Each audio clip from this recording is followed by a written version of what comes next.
एका गावात एक खूप विचित्र आणि भयानक घटना घडली होती. एकदा गावातील एका कुटुंबाने त्यांचं नवीन घर घेतलं. घर जरी सुंदर होते तरी त्यात काहीतरी विचित्र होतं. कुटुंबातील सदस्य रात्री झोपताना अस्वस्थ होऊ लागले. विशेषतः घरातल्या मोठ्या अलमारीतून अजीब आवाज येत होते. त्यांना सुरुवातीला ते फक्त वारा किंवा घरातील इतर आवाज समजले, पण नंतर ते अधिकच भयानक होऊ लागले.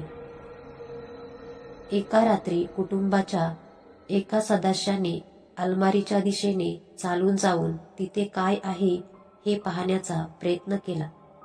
त्यांनी अलमारी उघडली आणि काय बघितलं म्हणजे चक्क त्यात एक पांढरी साडी घातलेली भयानक रूप असलेली स्त्री बसलेली होती. तिच्या चेहऱ्यावर एक विचित्र हसू होतं. ती स्त्री अचानकच गायब झाली आणि घरातले सर्व लाईट्स बंद पडले. कुटुंबाने तेच घर सोडले आणि गावातले लोक मानतात की ते घर अजूनही शापित आहे. या घटनेनंतर गावात अनेक लोकांनी या घरात विचित्र गोष्ट घडत असल्याची चर्चा केली आणि त्याच्या आसपास जाण्याचा प्रयत्न केला, पण कोणीही तिथे जाऊन परत आलं नाही. नाशिकच्या त्या शापित घराच्या आसपासच्या कथांनी जणू एक भयानक हवा निर्माण केली होती. कुटुंबाने घर सोडल्यावर काही महिन्यांनी ते घर एका नवीन कुटुंबाला विकलं गेलं. ते कुटुंब त्या घरात राहायला गेलं, पण काहीच वेळात तेही विचित्र घटना अनुभवू लागलं. पहिल्या रात्रीच त्यांना समजलं की काहीतरी अनहोनी घडत आहे. रात्री अचानक घरातील दरवाजे आपोआप उघडत आणि बंद होत होते आणि अलमारीतून जी आवाज येत होती ती आता हळूहळू गळ्यातून उच्चारलेले शब्द बनू लागले. तुम्ही माझं घर घेतलंय. हा शब्द ऐकून त्या कुटुंबाचा धीर उडाला. दुसऱ्या दिवशी घरातील एका मोठ्या आरशात एक विचित्र छायाचित्र दिसलं.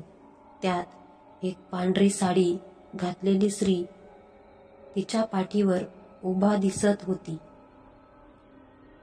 पण त्याचा चेहरा स्पष्ट नव्हता. तिथून एकाएकी घरातील सर्व लाईट्स बंद पडल्या आणि कुटुंबाने ते घर सोडण्याचा निर्णय घेतला.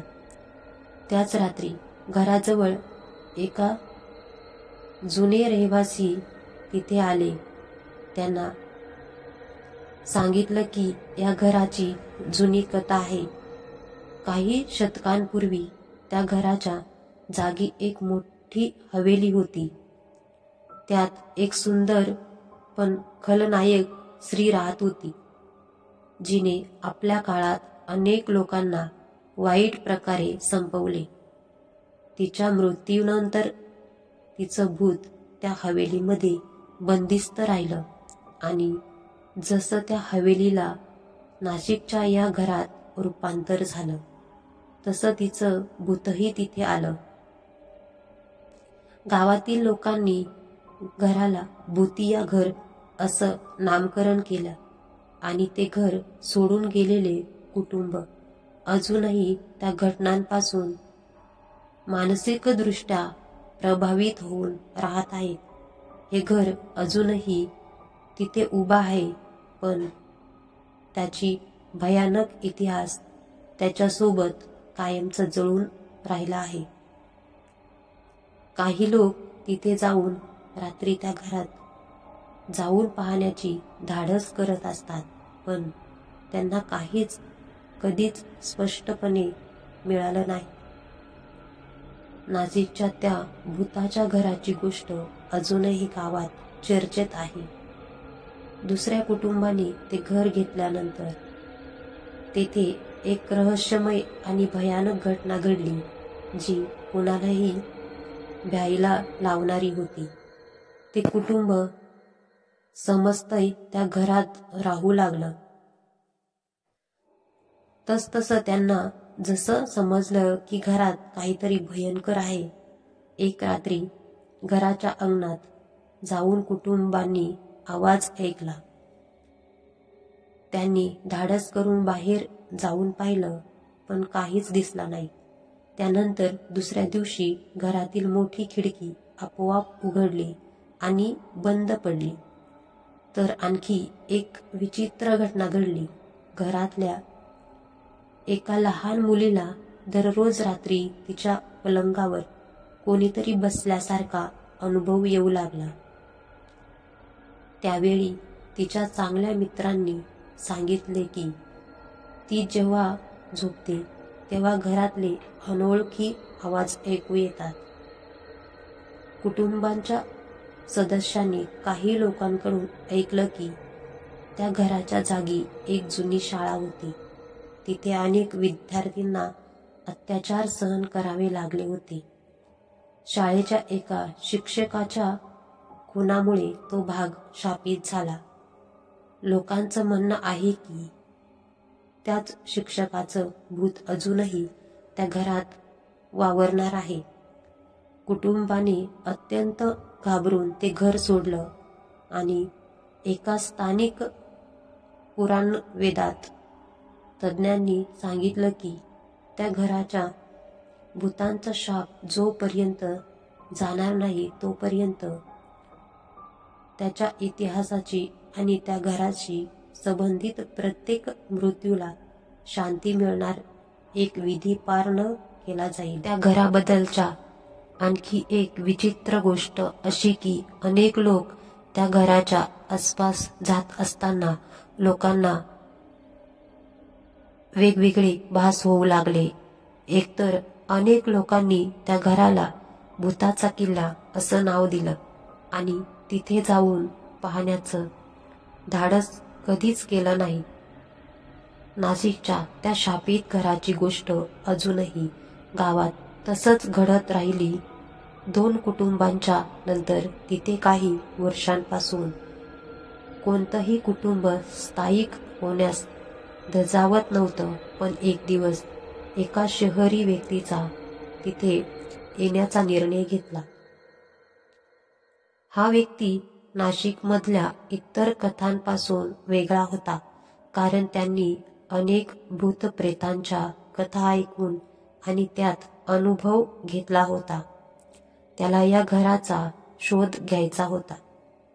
त्यांनी घराचे सर्व कोपरे तपासले, जणू तो घराच्या इतिहासाच्या गुढतेला उलगडून इच्छित होता.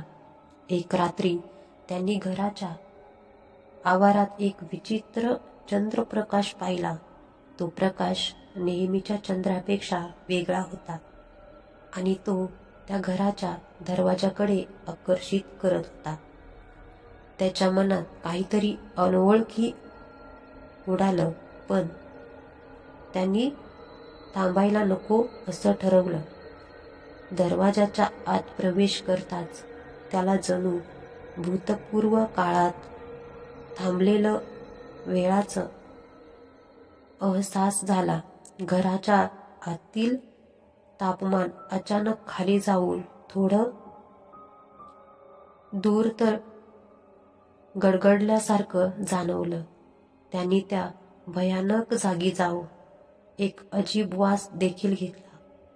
तो जणू मृत्यू आणि विकृततेचा संकेत देत होता. आणि त्याच क्षणी एका गडद छायेतून तोच पांढऱ्या साडीने सजलेली स्त्री दिसली. तिचं रूप त्याला आधीच ऐकलेलं होतं. तुम्ही इथे काय शोधत आहात? ती स्त्री जणू त्या व्यक्तीच्या मनातली प्रत्येक विचार ऐकून बोलली. त्या व्यक्तीने कधीही काही भूतपूर्व गोष्टी अनुभवल्या होत्या, पण आज त्याला असं वाटलं की त्याच्यासमोर एक साक्षात भूत उभं आहे, ज्याचा वास आणि रूप त्याच्या आधीच्या सर्व अनुभवांपेक्षा भयंकर आणि घृणास्पद आहे. मी केवळ सत्य शोधत आहे, तुम्हाला शांती हवी आहे का? त्यांनी धीमे आवाजात विचारले. तिचं हसू थांबलं आणि ती हळूहळू गायब होऊ लागली. पण गेल्या क्षणात तिने एक अजब शब्द उच्चारले, सत्य शोधताना जरा सावध राहा. तुम्हाला ते कधीच पूर्णपणे कळणार नाही. त्याच्या माणसाच्या कानात आवाज घुमत होता, पण तो अजूनही भयाच्या आघातामुळे गोंधळलेला होता. त्यांनी त्या क्षणी त्या घराचा दरवाजा बंद करून तिथून निघून जायचं ठरवलं. त्यानंतर गावात कधीच कोणालाही त्या घरात प्रवेश करण्याची हिंमत झाली नाही. ते घर अजूनही तिथे उभं आहे, परंतु ते जणू काळाच्या ओझ्याखाली गडलेलं आहे.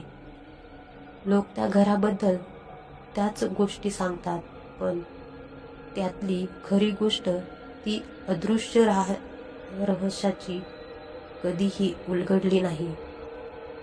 घर आजही भूतांच्या हक्कात आहे आणि नाशिकच्या लोकांच्या मनात ते एक शापित ठिकाण बनून राहिलं आहे.